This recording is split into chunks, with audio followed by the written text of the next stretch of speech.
দিলাম ঘি, গরম মশলা, তারপরে আগে তো সব দিয়েছি, দিয়ে এবার নাড়াচাড়া করে এবার এটাকে গ্যাসটাকে অফ করে দিচ্ছি। এবার ঢাকা দিয়ে দেবো।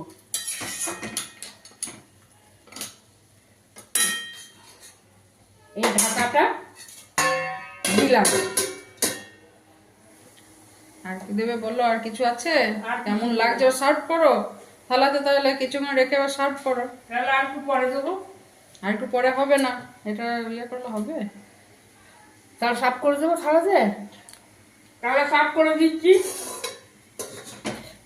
হ্যাঁ, এবার সাফ করে দিলাম।